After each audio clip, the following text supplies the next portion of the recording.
All right, good evening, everybody. Let me quickly give you the scoop because there's no time to check time.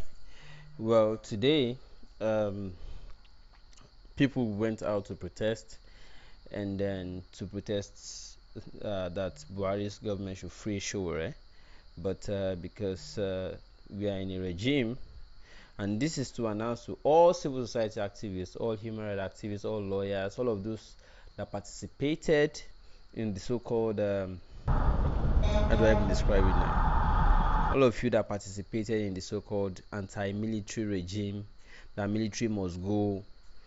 This is to let you know that military is back. So all of the gains of the military, or of the struggle against the military, all the gains of human rights, anti-human right violation, this and that, blah blah blah, all those gains have been reversed. The gain of human rights, you know, human rights protection, the gains of right to protest, right to personal liberty, right to everything. What you are seeing right on the screen right now is confirmation that we are back to, it's official, we are back to 1984. But let me quickly give you a rundown of what happened today. So the protesters who are asking that Shure should be freed decided to give address for where they will be gathering, or address of their convergence for protest. So police went to bombard all those places, including the civic media lab, where people believe is Sahara Reporters. They believe civic media lab is Sahara Reporters office, which is also wrong. So all of those things that they believe were wrong, coupled with the fact that they were also wrong by thinking that everybody is gathering there. But you know, Nigeria Police Force became Nigeria Police Fools earlier today because as the video I just showed you now exemplifies that. So they were busy tracking all the decoy addresses given, and then the protesters eventually gathered somewhere else and had their protest successfully, as you can see right now on your screen. So they eventually succeeded protesting without police. So they gave the public address for police to go to. That is the video you saw previously. But they then still gathered and did their protest successfully, as you can see in the video now. Maybe okay, let me let you have the voice to it, all right, and then I'll come back and then I'll talk. I have short time to spend today, so let's do this quickly.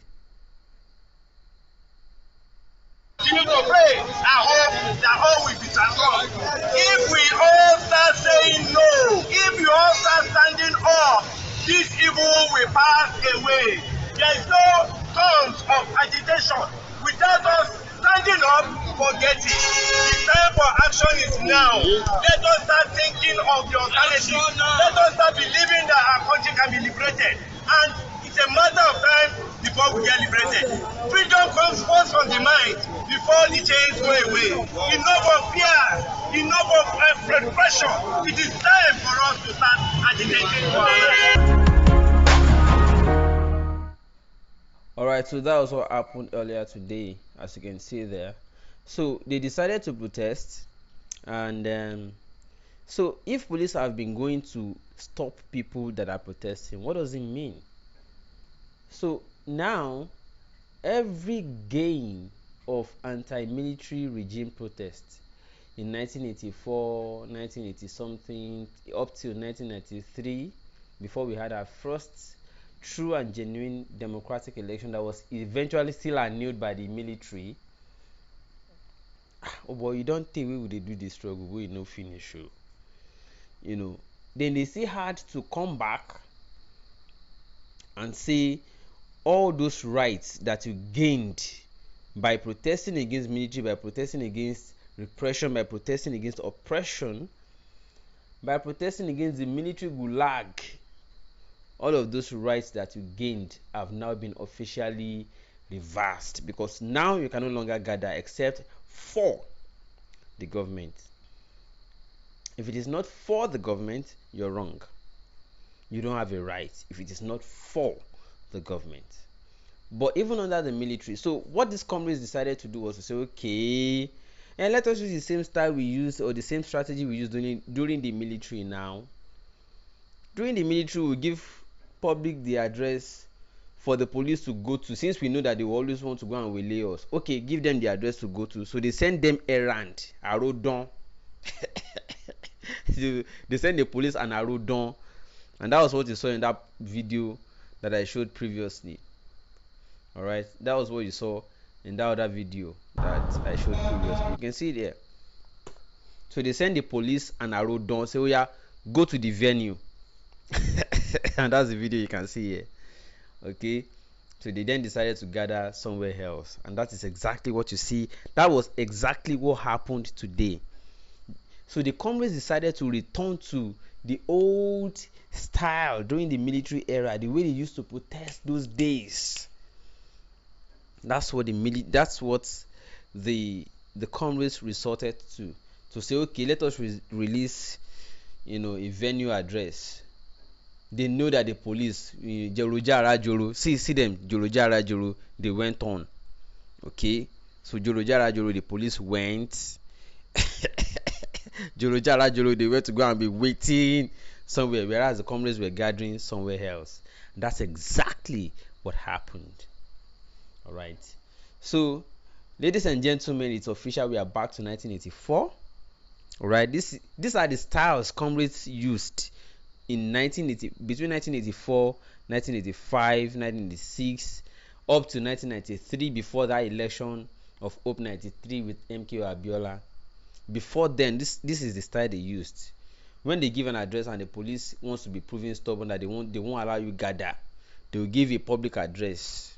Police will be going there, Joro Jara Joro, see them, Joro Jara Joro, Joro Jara Joro, and then they will now go and gather somewhere else and do their stuff. At the end of the day, they saw the back of the military. So it's official, ladies and gentlemen. It's just to let you know we are back to 1984, and comrades are now resorting to 1984 model or style of protest. And then now they will have to be doing the same thing, or until we see the back of this, renewed military. Would you want to call it reincarnation? This is military. Buhari's regime in 2019 is 1984 reincarnation, and comrades are determined, to give it the same treatment of then until they see it's back, because it's so funny. No more rights. You can't gather, you can't do anything, you can't talk. They picked Jalingo for speaking up against the governor in Cross River State. They are picking everybody up. Even journalists are being picked up. Nobody is safe anymore. They are picking all these Joro guys. They have children, no. All these guys that you can see in this van, they have children, and they don't have, their salaries cannot pay their children's school fees, but they will be using them to be killing innocent citizens. How will foreigners respect your citizens when you are killing them?